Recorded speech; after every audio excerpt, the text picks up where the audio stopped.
तो जब बिहार सरकार 1500 रुपया के एक शिक्षक का मानदेय बढ़ाकर 30,000 कर सकता है, तो फिर आंगनबाड़ी सेविका जिनसे कि सारा काम लिया जाता है कि यहाँ के जो पदाधिकारी है CDPO महोदया, उनके द्वारा कई सेविकाओं को ये धमकी दिया गया कि हड़ताल के बाद हम जो है आप लोगों को मैंने बता देंगे। जैसे कि सेविका 29 तारीख से सेविका और सहायिका हड़ताल पे है, तो सरकार की तरफ से क्या इन लोगों को कोई आश्वासन मिली अब तक? जी, मुझे कल न्यूज़ के माध्यम से ये मालूम चला कि जो हमारा किसी भी क्षेत्र में एक अधिकार है धरना करने का, प्रदर्शन करने का और अपनी मांग को रखने के लिए आंदोलन करने का, ये हमारा भारतीय संविधान में अधिकार है। तो यहाँ जो कल धरना चल रही थी उस संबंध में न्यूज़ में आया कि यहाँ के जो पदाधिकारी है CDPO महोदया, उनके द्वारा कई सेविकाओं को ये धमकी दिया गया कि हड़ताल के बाद हम जो है आप लोगों को मैंने बता देंगे। कहने का ये मतलब है कि ये भावना और भाषा जो है ये हमें अच्छा नहीं लगा। अच्छा, और लगातार बिहार में इस तरह के शिक्षा के प्रति कहीं शिक्षक हो, आंगनबाड़ी सेविका हो और सरकारी के जो भी कर्मचारी है लगातार परेशान रहते हैं अपने वेतन को लेकर के, अपना प्रमोशन की वजह से भी। इसके बारे में आप क्या कहना चाहेंगे? सरकार को क्या कदम उठाना चाहिए?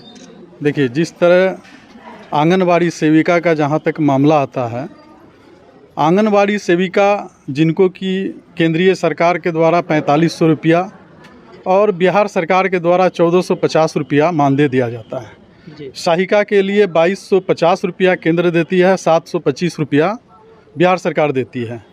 तो केंद्र को जो देना है देती है।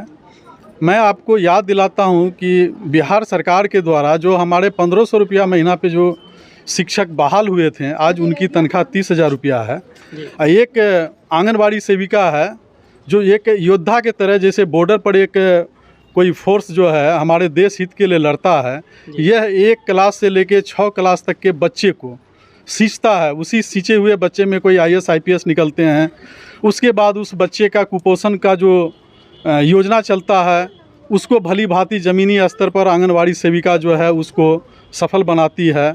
उसके बाद गर्भवती धारक के लिए जो योजना है उसको सफल बनाती है। तो हमारी आंगनबाड़ी सेविका की जो बहनें हैं, माताएं हैं, ये किसी बॉर्डर के फोर्स से कम नहीं है, उससे ज़्यादा ये अपने आप को शक्ति रखती है। और उसी शक्ति का प्रतीक है कि आज IAS IPS बहुत सारे पढ़े लिखे लोग डॉक्टर, इंजीनियर बनते हैं। इसमें कहीं ना कहीं हमारी आंगनबाड़ी सेविका का माताएं बहनें जो हैं उनका बहुत बड़ा योगदान है। तो जब बिहार सरकार 1500 रुपया के एक शिक्षक का मानदेय बढ़ाकर 30,000 कर सकता है, तो फिर आंगनबाड़ी सेविका जिनसे कि सारा काम लिया जाता है, इस कोरोना के समय में हमारे माताएं बहनें जो आंगनबाड़ी की सेविका थी, अपना जान की परवाह नहीं कर कर टीकाकरण गांव-गांव, घर-घर हॉस्पिटल में बैठ के कराई, जो कि बड़े-बड़े अफसर डर रहे थे कोरोना से। तो मैं ऐसे आंगनबाड़ी माता बहनों को सलाम करता हूं, जो आप एक बच्चे को सींचते हैं, वो बच्चा कल होकर बड़े-बड़े अफसर बनते हैं। तो मैं बिहार सरकार से भी अपील करूँगा कि इस तरह जो एक बिहार के राज्य के योद्धा के रूप में हमारी माताएं बहनें काम करती है, इनके ऊपर जो है कई बाल बच्चे का खर्च रहता है और समय कहां से कहां परिवर्तन हो गया। इन लोगों को भी टीचर के तरह अस्थायीकरण करना चाहिए, शिक्षक का दर्जा मिलना चाहिए।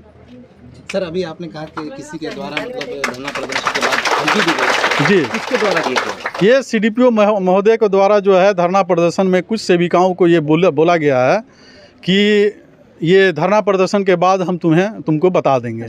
तो ये अच्छा भाषा नहीं है।